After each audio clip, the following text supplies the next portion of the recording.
Welcome to the WellLIFE podcast. Today, we're diving into a topic that's changing the way we live, work, and invest, literally.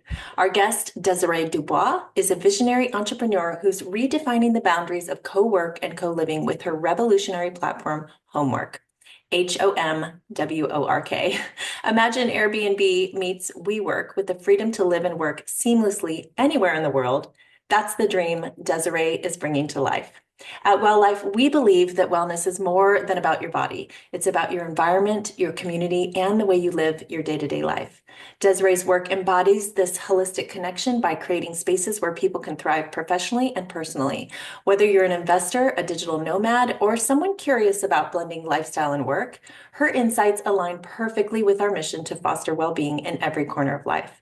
As the founder and CEO of HomWork, she's been a powerhouse in real estate investing, private lending, and syndications for over 3 decades, raising millions to turn properties into thriving, purpose-driven spaces.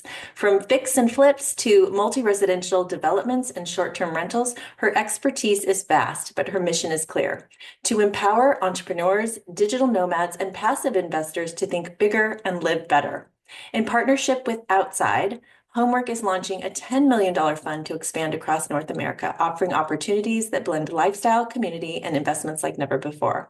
So if you've ever wondered how co-working and co-living are reshaping the real estate landscape, or how you could start your own syndication, or even just invest, stick around. This is an episode you won't want to miss.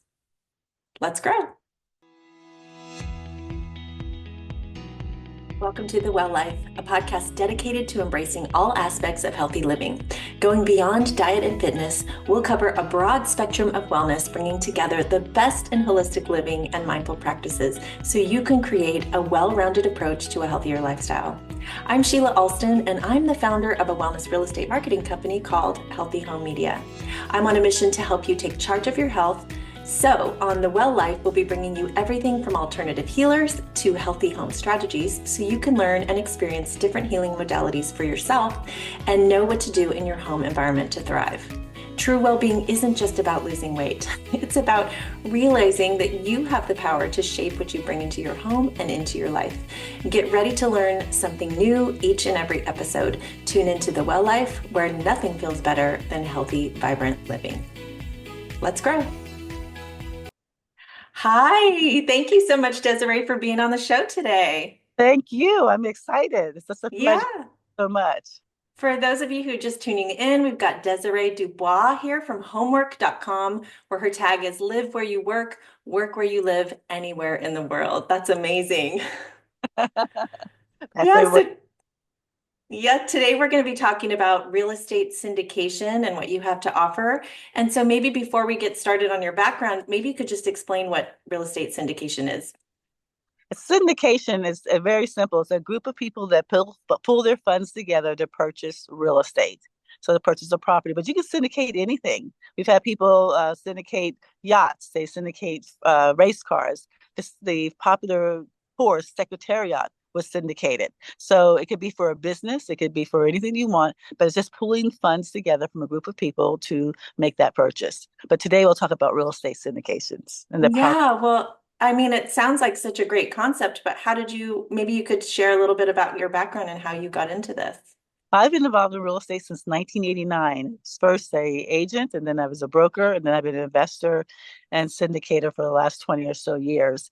And what happened is that, many times agents experience this themselves. You see a deal, but you don't have the funds to put the deal together. So you get people together to invest in it. You the deal, you do the rehabs, whatever needs to be done, you sell it, and then you split the profits. And that was me to be able to get the capital, because commissions are one thing, and you kind of that, but to be able to get capital for me to actually buy something myself, I needed more. So that's what I started doing. And so syndications can be a small group of people, as far as 8 to 10, or it could be hundreds or thousands of people. Obviously, the smaller, the better. And there are certain guidelines for different types of syndications. Oh, yeah, that's so interesting. And then your niche is co-work, co-living. So maybe tell us a little bit about that.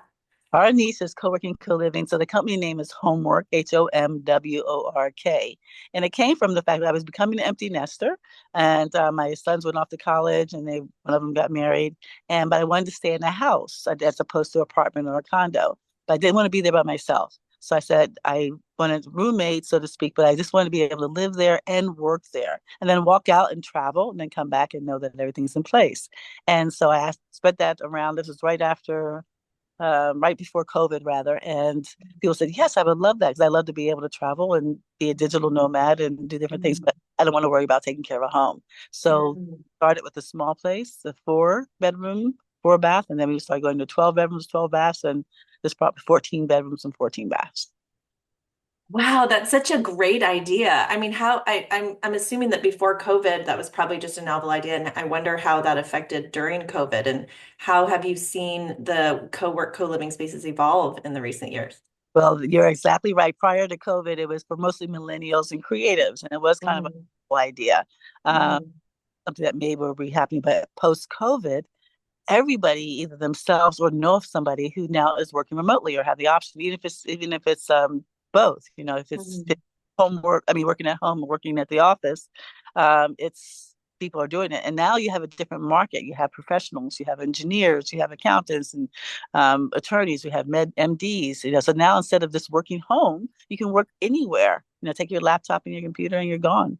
You can work You know anywhere. what else is exciting about it and why I love it is because I do know a lot of people that do work from home and they feel like it's kind of lonely Mhm. because they want to get back into the workplace because they want to be around people. So if you're doing this co-work, co-living, you kind of allow them to work from home, but then they're still around other people that are doing the same thing, which creates instant bonds and friendship. Absolutely, absolutely. They say that you have privacy when you need it, but company when you want it. Because, like you said, Yeah. loneliness is one of the biggest factors that came out of the COVID, is that the core Mhm.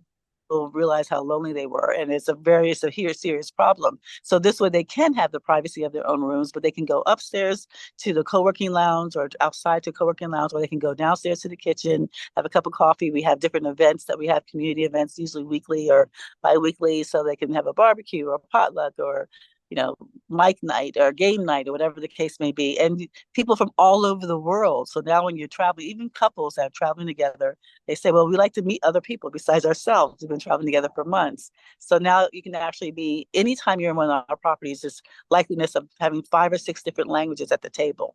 So people all Wow. over the world are there. You make connections, you make friendships. We even had a baby born as a result of a Oh homework. my gosh. You become partners, people become business partners, people become roommates, permanent roommates together. So yes, absolutely. It's for a person, people need people. And so it's a perfect opportunity Yeah. to be able to move around. And when you have different locations that the quality of the locations, then it's huge. We recently partnered with a company called Outsite, Outsite.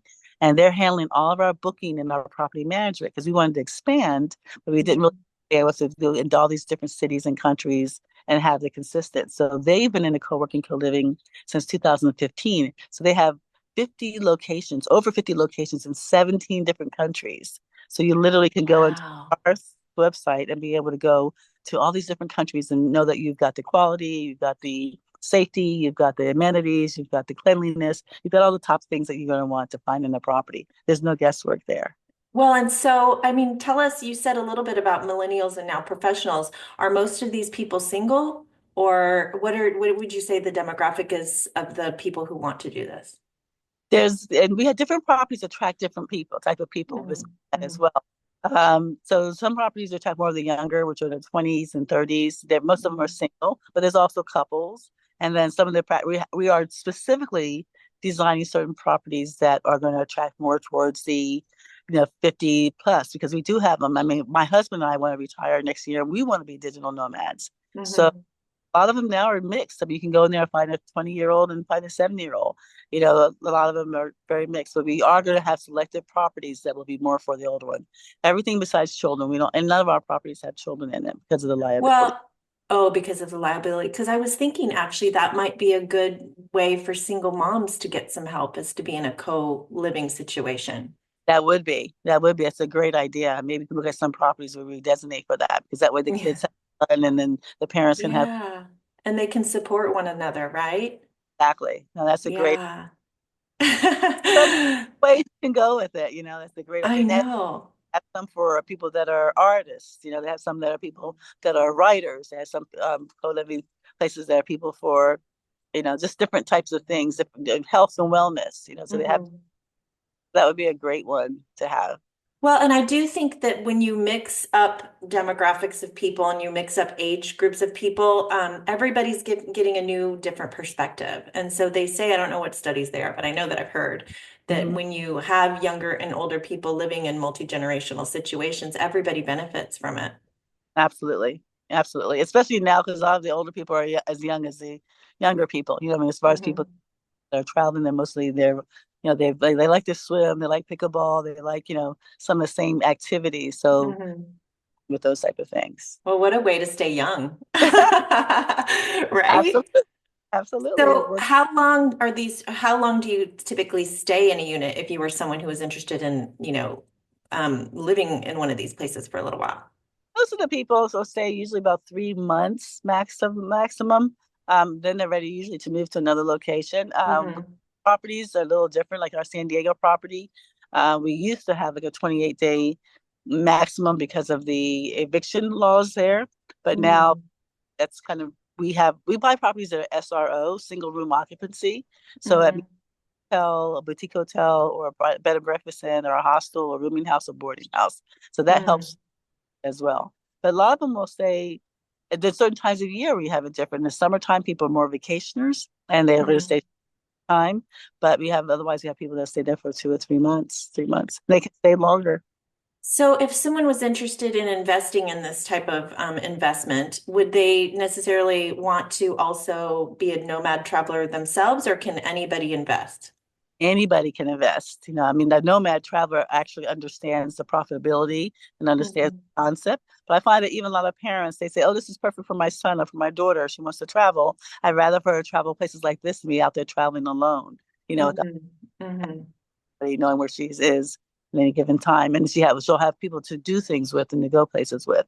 But you could, as an investor, anyone can invest in the properties. It's real estate, and it's a great Yeah. asset. It's a new asset class.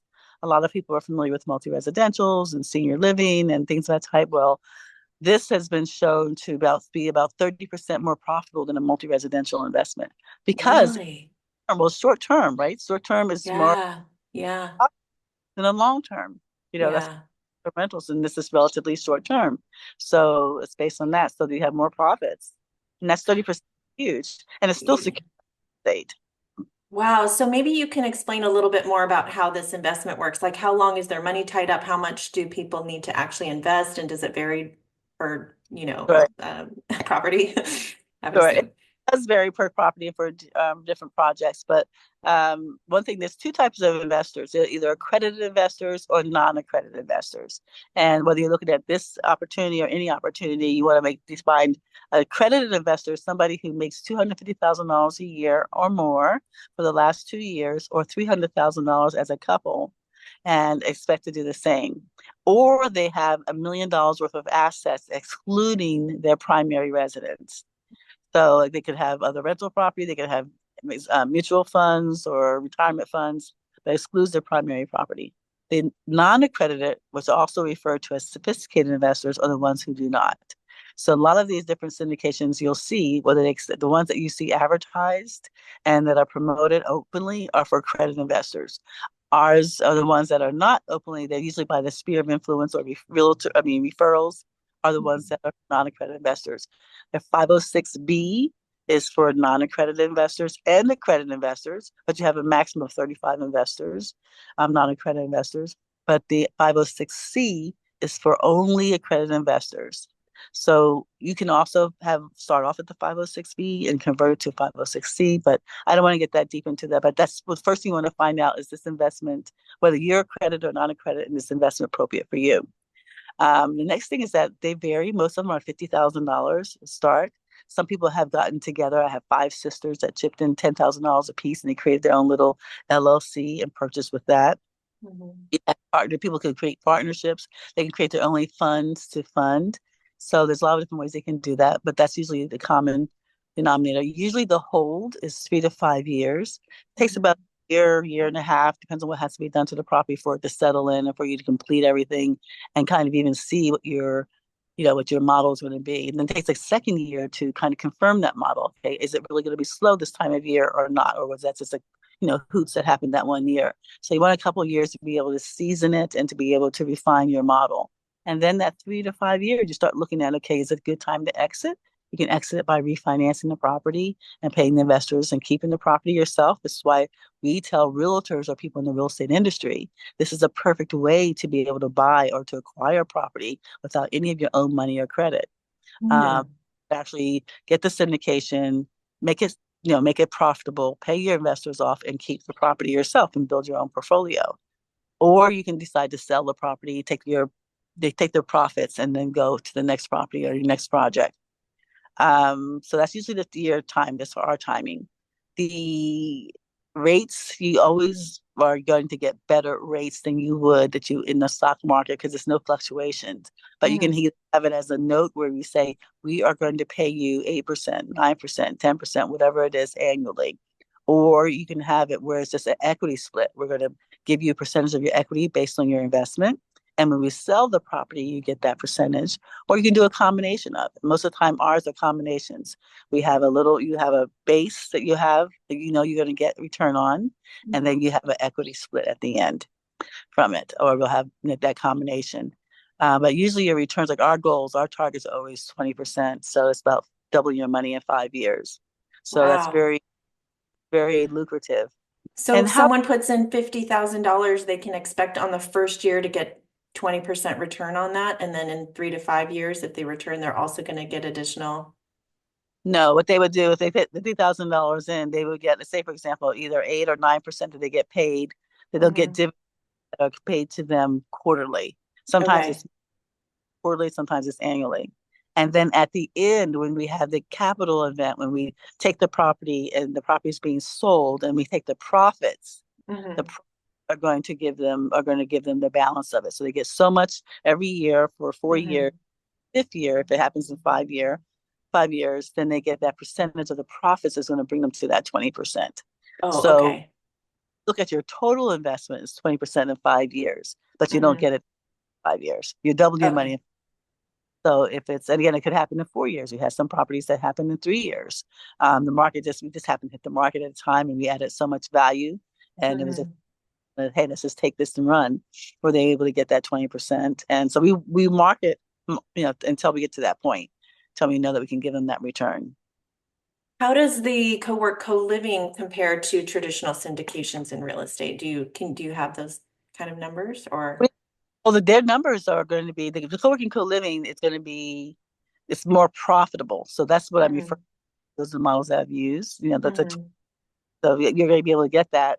And if you use that same money and put it in a multi-residential, you're not going to usually have, unless you have an exceptional appreciation or something like that, but you're not going to have that kind of return. You get Hmm. more money because there's more revenue generated.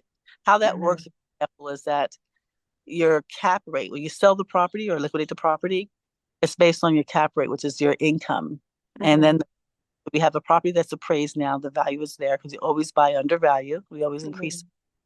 And now you have the income, your increased income will give you a better cap rate. That cap rate means you're going to get a better profit. I don't want to get too deep into the Yeah, yeah, numbers. yeah. No, it's Yeah, wonderful that you're sharing a little bit of the details. yeah. Um, Okay, so their so profits will be determined upon your income, revenue rather. yeah, And yeah. making more revenue through co-working, co-living than you would in a multi-residential, you're going to have increased profits. So what if you're an investor and you're all excited about the idea and you're like, oh my gosh, I want to stay in one of my properties because you're a partial owner. Do you get to stay or is it just for renters? Some of the properties we had, like some of the deals, we had one property we did in Cabo, San Jose, and that particular Hmm. Mexico, we were able to, that was a single syndication. We were able to, the investors got, depending on their amount, they either got like 3 days, a year, or they got 5 days a year. Depends if it's Mm. $1,000, if it was 3 days, over $100,000. I think it was 5 or 6 days a year. But we always do an investors event. So like in October, Hmm. we did a 4 days for all the investors to come at our complimentary. We paid for all the food and all the entertainment and for all the housing so they can see and they can connect and they can Hmm. process. So some properties you can do that for. It's always subject to availability, you know, Hmm. because obviously if we know that if it's a busy season and it's booked, you're not going to take a paying client. Yeah, yeah. But some of the properties we can and some properties we can't. So it just depends on your deal. Yeah. You should be looking at it as an income generating activity as opposed to As a vacation place for yourself. That's funny. some Well, people, can but some properties we do. We have that flexibility. yeah. Um, Well, maybe can you share an example of a syndication deal and its financial performance? I know that you're not in your office, but maybe do you remember some of those numbers you could share? Sure. So, for example, the one in Cabo, it hasn't exited yet, but I can give you. We bought the property. It's 12 bedrooms, 12 and a half baths, and it was the woman had unfortunately passed from COVID, so it was deferred maintenance. So we bought it for 1.2, and we put about $100,000 into it. We had to redo the pool and painting and so forth, and furnishing it. But now it's worth 3 million because of the proximity to the beach. It's only 200 steps to the beach, so it's Mhm. property. So just by the fact that we could each sell each individual unit for $500,000, then that gives us at least a 3 million. The profits have been to the point where we're definitely going to be able to hit that double your money in 5 years. We're now in year two, but already Wow. we that because of the fact that the location of the property, it's a Mhm. property. You go into the gates and you got your own villas. We took the roof and made a whole rooftop entertainment center there with large screen TVs and fire pits and hammocks and all kinds of lounges and beds and things of that type. Had a restaurant, little restaurant on the property. We converted that to a co-working lounge, and then we also did the pool and stuff area. So because of where it's located and because it's a great property, we've been able to, our goal was that that property, all we needed was 35% occupancy to cash flow. And we've had, even in the slowest seasons, about 70, 75. Well, that was my next question. That's amazing. So, and then, I mean, imagine if you could just bring your computer and be 200 steps from the beach. I could imagine, right? And work. That's amazing. Yes, yes. And yes, and there's plenty of restaurants everywhere. There's restaurants on the beach, there's restaurants across the street. There's everything you can possibly need. You can go in there and get Mhm. lost. Mhm. Well, so then what are any common risks that are involved in syndication investments and how are they mitigated? The risk of syndication, one of them is just making sure that your syndicators, which are also referred to as your GPs, your general partners, if they haven't done all their homework and didn't set it up correctly, like we refer to it as the 11 Ds. Mhm. What happens if there's a divorce, either with the GPs, if they're married for any reason, or if one of the investors are married and they have divorced, what happens with their percentage then? And what happens if someone is deceased? What happens if someone disappears? What happens if there's a disagreement? What happens if Mhm. the solution of the syndication will happen? So it's just going through all the different things and having all those questions answered and addressed up front. So if you have that, then usually everything is, anything happens, this mitigates your risk. But if don't have good syndicators or good GPs that haven't Mhm. and haven't prepared themselves, don't have monies in reserves. They're not being, transparent with you about what the condition of the properties are or what the purchases are or the value is. Then you run Mhm. into that's a so you really want to know your syndicators as best as you can. And that's why we spend so much time. We got investor lunches and brunches and weekends together so that there is not only a know, like, and trust with us, but they also know the other investors. Right. That was going to be my next question too, is like, how do they know if they're talking to a syndicate? I'm sure every syndicator they talk to is going to, if they don't know anything about it, what are the kinds of questions they can ask to show off red flags or, tell them Look, that it's a good syndicator? looking looking at the operating agreement, well, first of all, not all syndicators will do all the legal work that's involved, and that's Mhm. their like if they're not registered, if they don't register with the SEC, which is the Securities Exchange Commission, and that's Mhm. voluntarily, you don't have to. You're Mhm. supposed to have to. Then that's like definitely a red flag. If they're not registered, then why wouldn't they spend? And they usually will say because it costs $20,000 to $30,000, but that's just Mhm. an doing business. That's to protect Mhm. them and protect you. So that would be the Mhm. first. If they're not registered, then I wouldn't touch it. And then Mhm. at the agreements, there's a lot of paperwork. There's a PPM, private placement memorandum. There's an operating agreement which tells you where the money's supposed to go, how it's to be spent, who all the people are involved, if there's any bad actors, if people have had lawsuits and things of that type. All that's supposed to be spelled out of that. There's a subscription agreement. It's supposed to tell you like what you're supposed to get, when you're supposed to get, and there's a subscription agreement, the operating agreement, the PPM, and then their corporate paper. Some people don't incorporate; they don't file a corporation. The more things they file, the more governing factors they have governing their actions, and the more they have to lose if they don't follow those rules. Because those rules that we abide by are set up by those different government, the SEC as well as the corporations. So, and then I would ask the investors. I'd ask for referrals. I'd ask for Mhm. us around and see what they've Mhm. done. I've actually, some people have gone to some of our properties. Some people have come again to our events and they've talked to other investors. The thing is that a good syndicator want you to be as comfortable with them as they are with you. So they Mhm. are. We are not only making sure that we're transparent so you can get to know us. We want to get to know you because this is a Mhm. relationship happen 3 to 5 years, and there's Mhm. people that we just don't feel as a fit because maybe they're Mhm. nervous, and maybe they just don't. They're it's just don't it's not for them. And Mhm. as all money is not good money, we say it all the time. So even if they want to invest funds, we have to pass because we don't feel that it would be a good fit because that one bad apple can, Mhm. bad apple can rot in the whole barrel, whatever the case. But Yes. yeah, you have one person because again, you are but in bed with this person for 3 to 5 years. So Mhm. you want to make sure they're happy and they're comfortable and vice versa. Wow, there's so much to unpack here, and I know we could go deep in the weeds, but it's probably better if they just come to one of your events, I would imagine. How can they learn more about you, Desiree?